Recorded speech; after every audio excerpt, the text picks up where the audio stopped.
genuineness and authenticity is found within you, because that which is tested by fire results in praise. We have to go through the prisons like Joseph, so that we may be elevated to what God has called us to do. We have to go through the heartaches, the difficulties, so that we can get to where God needs us to be. But we don't need to make those times of suffering any longer or any more difficult than they have to be. We need to stop spending so much time in those places, worried about fairness, worried about feelings, worried about everything else but what God has originally called you to do. Amen. Keep your eyes focused on His calling. Refuse to I love the wrestling match of Jacob. He would not let go. He was getting whooped, and he would not let go of that messenger until he was blessed.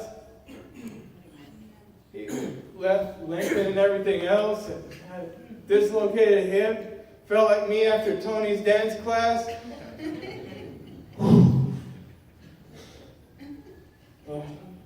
Hey, Rabbi, we got a couple more practices to go. Really? Seriously? All right. Like this, whoo!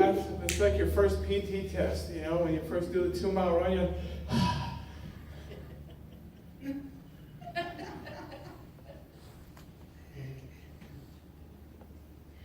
though you do not see it, believe and rejoice with joy that is inexpressible and filled with glory, obtaining the full outcome of your faith and the salvation of your souls. You cannot praise, for much is given, much is... See, a lot of people, they love to praise at that part. Much is given, woo! Much is required. Hey, George, we got to be at the house in about 5 minutes. You know what I mean?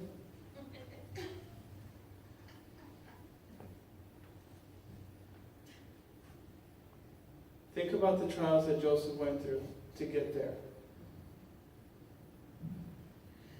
His destiny was a great destiny. The purpose was a great purpose. It brought about the salvation, the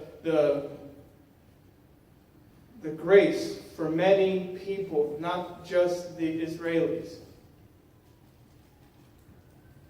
Many people were fed. Many people were saved from starvation.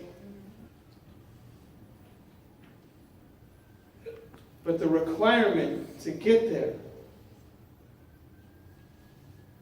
the requirement that you will undergo to get where God has called you to go,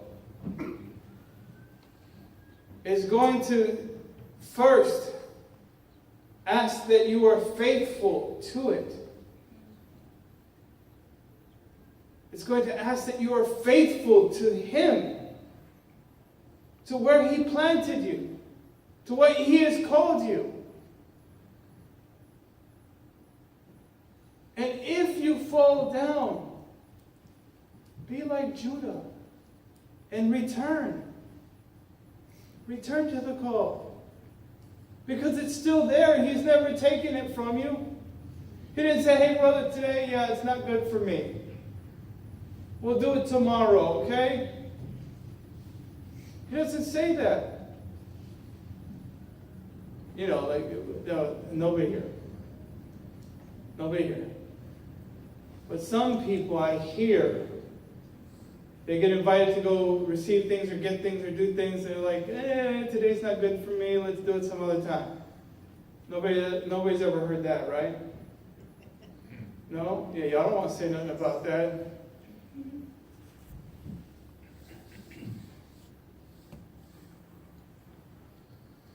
That's not God. That's not God. He is giving you your calling. He is giving you your destiny. He is not saying, hey, Louis, today's not good for me. We'll do it tomorrow. God didn't say this. He said, Louis, this is your calling. Take the journey to it. Be swayed not from it. Be faithful to where you are. Be faithful in what you do.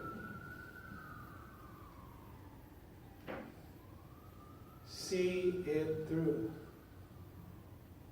Amen? Amen. Iron sharpens iron.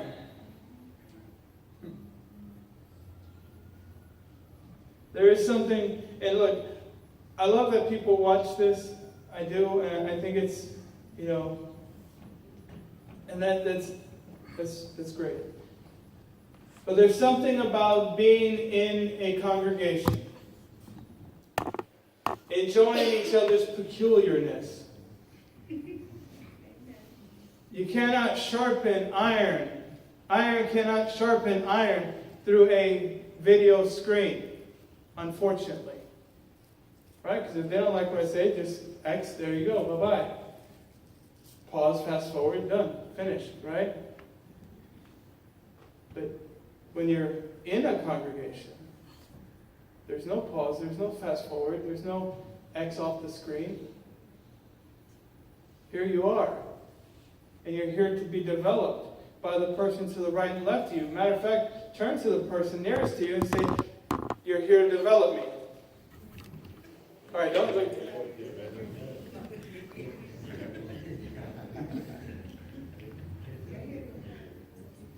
But of course, nobody here is peculiar. That's everywhere else. Amen? Amen. Wow, y'all went amen to that. All right. That in dwelling with each other we are sharpened. That in dwelling with each other we are accountable. There's a big word. We are responsible for one another. Yes, if you see each other in a ditch, guess what you have to do? Get them out. Thank you. We had one person. Thank you. Understand that the whole principle is you are blessed to be a blessing.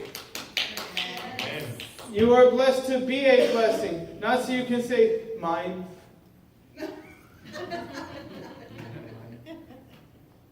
Or go back to the, I'll do for you, you do for me. And give the Texas wink. I'll do for you, you do for me. I'll do for you, you do for me. I'll do for you, you do for me. But we are blessed to be a blessing because in all honesty, none of it's ours anyways. Amen. Nothing you have, it's not yours. It's not yours. It's all temporary. God is eternal. Those things stored up for us are eternal. The destiny for us is eternal. All this is eternal. Here is temporary. So don't worry about fairness. Well, he's not going through the trial I'm going through, and she's not going through the trial she's going through. Brother, they're going through a trial. Just maybe they're not expressing it to everyone, and they're expressing it to the one who can deliver them through it. Amen. Amen.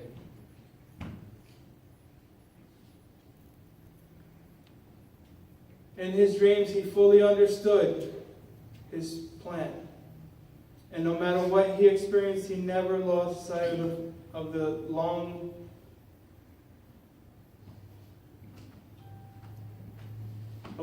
end game.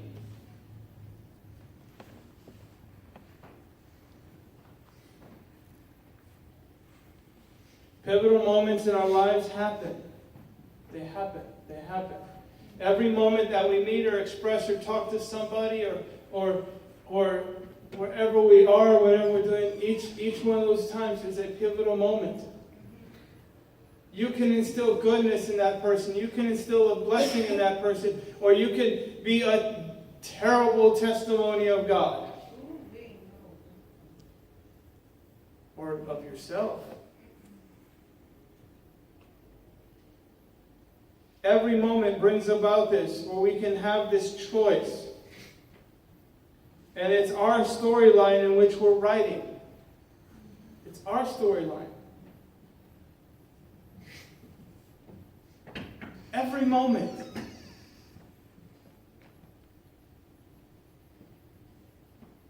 You can make into a bracha or into a mitzvah. Or into a drash sometimes, right? When you really want to get into it. Or you really want to get into it. Why is this happening?